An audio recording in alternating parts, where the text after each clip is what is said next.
Welcome to This Explainer. Today, we're diving straight into the final days of Adolf Hitler, but we're looking at it through a really specific, kind of mind-blowing lens.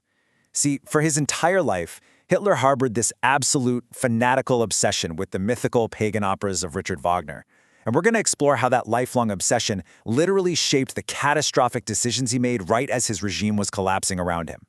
Central to all of this is the concept of Götterdämmerung, which translates to the twilight of the gods. Now, this is the final part of Wagner's epic Ring cycle, and it just so happened to be Hitler's absolute favorite. The story? Well, the hero, Siegfried, is betrayed, loses all his power, and burns on this massive funeral pyre, while Valhalla, the great fortress of the gods, is totally destroyed. But here's the crazy part. Hitler didn't just like this story. As his war effort crumbled in 1945, he basically used this opera as a literal blueprint for his own apocalyptic end. He took a tragic stage play myth and dragged millions of people into its disastrous reality. To really get how deep this went, we've got to rewind 40 years. Picture this. It's 1905, Hitler is just a teenager in Austria, and he sees Wagner's opera Rienzi. His reaction? He makes this incredibly grand declaration. I will embark on a great mission leading my people to freedom. I mean, just think about that for a second. This wasn't just your average fleeting teenage delusion of grandeur. This was the exact spark that fueled a 40-year trajectory straight into total catastrophe.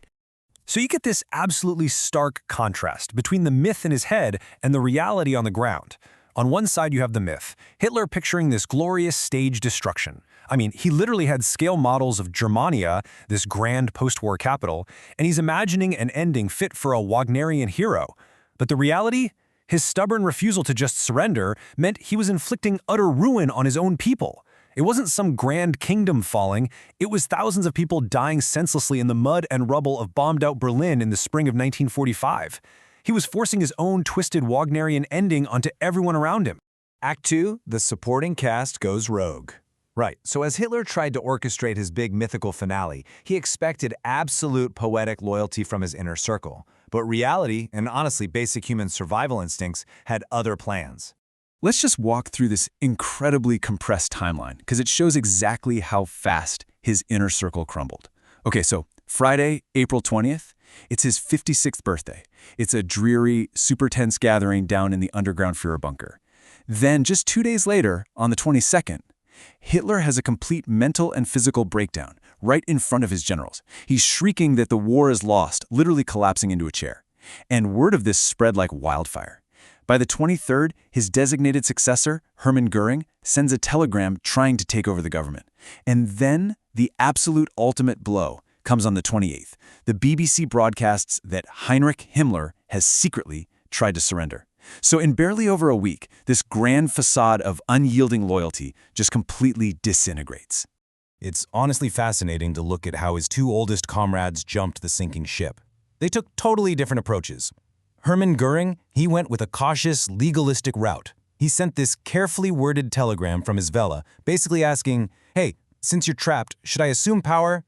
Hitler's response was to immediately order Göring arrested for high treason. Heinrich Himmler, on the other hand, went way bolder. He went completely behind everyone's back, met with the Swedish Red Cross, and tried to surrender all forces in the West to General Eisenhower, clearly hoping he could run a post-Hitler Germany. Unsurprisingly, that failed completely because, well, his name was already globally synonymous with mass murder. Act 3, the claustrophobic stage. So, with the supporting cast either fleeing or betraying him, Hitler's entire world shrinks down to the suffocating concrete walls of his underground bunker. To really grasp the contrast here, listen to this diary entry from a German tank officer who is actually fighting in the streets above. He wrote, "The night is fiery red. Heavy shelling. Otherwise, a terrible silence. Women and children huddling in niches and corners. Nervous breakdowns." You know, that sensory description is absolutely crucial. It grounds us in the terrifying, horrific reality up on the surface. While Hitler was safely tucked away underground scripting his theatrical finale, everyday citizens and soldiers were living through the agonizing consequences of his stubborn pride. Meanwhile, down in the bunker, that news of Himmler's betrayal absolutely shattered whatever illusions Hitler had left. I mean, they called him Der treue Heinrich, faithful Heinrich. So when Hitler found out he tried to surrender, eyewitnesses say he raged like a madman. It was a ferocity they hadn't seen before. And since he couldn't get his hands on Himmler himself, that paranoia just violently turned inward. He immediately ordered Himmler's personal liaison in the bunker, SS General Hermann Feigelin, to be dragged up to the Chancery Garden and summarily executed. There's this incredible quote from his secretary Traudl June that really paints a picture of Hitler in those final hours. She recalled, "He looked like a shadow, very gray and pale, like a broken old man. He was not the dictator anymore. The guy who had literally terrorized an entire continent, the man who demanded everyone see him as this mythic hero. He had physically and mentally deteriorated into this pathetic, broken state. The power was just gone." And the actual steps he took to prepare for the end, they were incredibly surreal. Step 1, at about 1 a.m. on April 29th, he has this bizarre, brief wedding ceremony to his longtime companion, Eva Braun, complete with a champagne breakfast. Step 2, dictating a political testament where he's still clinging to his oldest delusions, viciously blaming the Jewish people for the war that he started. And Step 3, well, because he didn't trust the cyanide capsules supplied by the traitorous Himmler anymore, he literally ordered them tested on his own favorite dog, Blondie, which killed the animal instantly. It's just hard to wrap your head around how deeply detached from reality this all was. Then something truly bizarre happens. You see this massive psychological break among the bunker staff. After Hitler said his quiet goodbyes and handed out the cyanide capsules, that tremendous, suffocating tension that had been building for days, it suddenly evaporated. Knowing the end was finally actually here. This weird, lighthearted mood surfaced. People started spontaneously making merry. There was even dancing. It got so out of hand that at one point someone actually had to tell them to keep the noise down. It was like this frantic release of pressure from people who knew their waking nightmare was finally concluding. Act 4, the final curtain. We finally reach the end of Hitler's big production, where the operatic myth violently collides with a pathetic, grisly reality. It's Monday, April 30th. The Red Army is literally just a block away at this point. Hitler sits down for a final vegetarian lunch. He and Eva Braun say their goodbyes to the remaining loyalists, like Goebbels and Martin Bormann, and they retreat to their private quarters. Then, at about 3:30 p.m., a single gunshot rings out. Hitler commits suicide by shooting himself in the right temple. And get this detail, the weapon he used was the exact same small revolver he'd used to fire a warning shot into the ceiling during his failed beer hall putsch way back in 1923. Beside him, Eva Braun died by biting into a cyanide capsule. But this is where the grand Wagnerian myth is completely shattered once and for all. Remember the whole Götterdämmerung idea, the glorious, purifying funeral pyre? Yeah, the reality was brutally pathetic. Their bodies were just dragged up the stairs, thrown into a muddy shell crater, and soaked with 200 liters of gasoline. They burned there for hours, while Russian artillery kept exploding all around them. There was no epic fortress falling, no sweeping heroic music, just charred remains getting swept into a canvas sack and buried anonymously in the dirt. And tragically, the horrific reality of this twisted ideology didn't end with Hitler's final breath. The very next day, May 1st, Joseph Goebbels and his wife poisoned their own 6 young children down in the bunker. After that, they walked up to the garden, took cyanide, and were shot in the head. Their bodies were only partially burned. So when the Russians eventually found them, the grotesquely charred remains of Goebbels were filmed, and they became this incredibly dark, enduring symbol of just how senseless and brutal the regime's end truly was. Act 5, the tragic cost. All right, we really need to pull ourselves out of that bunker now.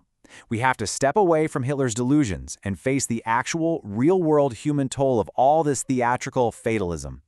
7 million. That is the estimated number of German deaths. We're talking 4 million civilians and 3 million military personnel. Just because Hitler stubbornly refused to surrender because he was holding out for some mythical, dramatic ending, he ended up destroying the very nation and the very people he always claimed to champion. 23 million. It's almost hard to even say that number. That's the estimated deaths suffered by the Soviet Union, 16 million civilians and 7 million soldiers. It's an almost incomprehensible scale of suffering, and it was inflicted upon a single nation as a direct, undeniable result of Hitler's war of aggression and his deeply twisted vision for the East. 6 million. Throughout Europe and Russia, 6 million Jewish people were systematically murdered by the Nazi regime. When you strip away all the military strategy and the bunker drama we've talked about, this number stands as the starkest, most horrifying reminder of the true murderous nature of the regime that was hiding behind all those theatrical facades and propaganda. To really bring the human element back into this story, I want you to hear this quote from a Jewish survivor reflecting on the end of the war. They said, No more ghettos, no more starvation, typhus, gas chambers. The intense fear and persecution were over. You see, while the Nazi high command was busy down there orchestrating their grand, dramatic exits underground, the actual end of the war meant the lifting of an unimaginable nightmare for the people who survived. It meant finally having the chance to just walk down the street without the constant looming terror of the Nazi killing machine. Which brings us to a final thought I want to leave you with. When a leader prioritizes a mythic legacy over reality, what is the ultimate cost to humanity? We've just seen how a teenager's obsession with a dramatic opera morphed into a dictator's total refusal to face facts. It resulted in a pathetic, staged end in a muddy crater, all while tens of millions of innocent people paid the ultimate price with their lives. It is a tragic absurdity, and history demands that we never, ever forget it. Thank you so much for joining me today, and I'll see you in the next Explainer.